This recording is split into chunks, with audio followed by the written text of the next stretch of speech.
It really sucks to lay off somebody that's a good worker just because I don't have the business for them.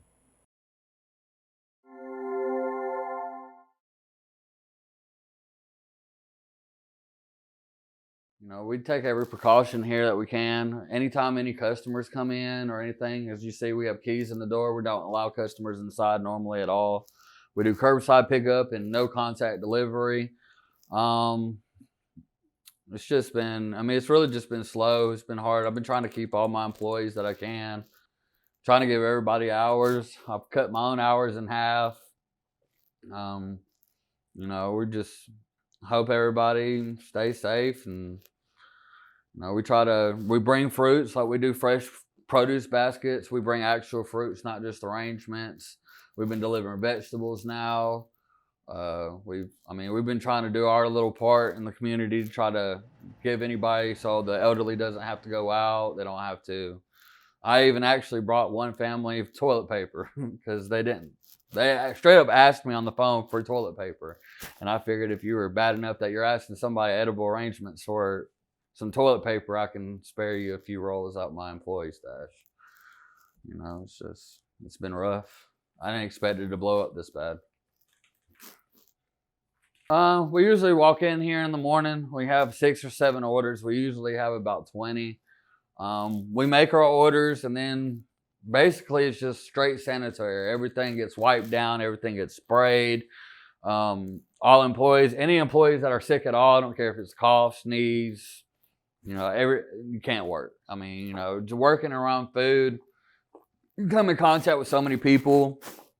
You never know who's gonna touch anything. I mean, you know, if I come in here and cough and then I'm over here touching your bananas and then you're eating them, you know, I can't have anybody at all that's sick. But other than that, it's been a lot of wipe downs. Everything has to be washed right afterwards. We'll make one arrangement and then we have to wipe it and wash it. The CDC is requiring everybody to be very cautious and it's actually kind of ridiculous. Before all this started, we were averaging about 30 to 40 orders a day. Right now, for the past like 2 weeks, we've averaged like 13. Like yesterday we did 13. Right now we have 13.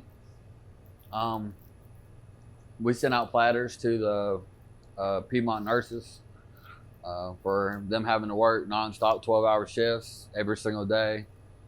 They get no pay raise, they get no hazard pay, and they're sitting there right there with it. I mean, I've been trying to, me and my granddad, who actually owns this business, has been trying to keep as much staff as we can. I mean, my granddad's been losing money, but he doesn't want to let go of the staff because he doesn't want to do that to people. I mean, it's hard to look at somebody in the face and tell them, hey, I'm sorry, but we're going to have to let you go. You know, it's no fault of your own. You did nothing wrong. You're a great employee. Everybody on my staff is great. They all do their job. They do their jobs well. And, you know, it sucks that I have to go over there and I have to sit them down and I have to explain to them, I'm sorry, but for right now, I just can't pay you. I really want you back when business picks up, but as of right now, there's literally nothing I can do. You know, I told all of them, I said, go to the unemployment office.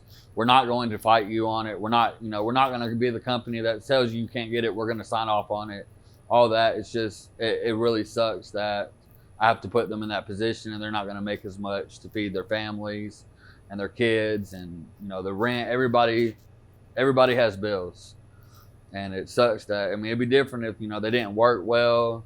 They weren't doing their jobs. It really sucks to lay off somebody that's a good worker just because I don't have the business for them.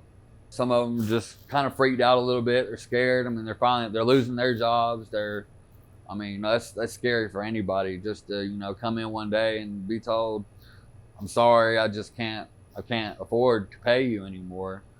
I think they got some satisfaction in the fact that I told them that, you know, they could go to the unemployment office. We weren't going to fight them on it. We're not, you know, and the fact that they do still have a job when all this is over, because I enunciated it to all of them that I do want you back. I mean, if you are still, when all this is over and you're done, I want you to come back. You still have a place here. It's just, as of right now, there's just absolutely nothing I can do. I've tried everything that I could.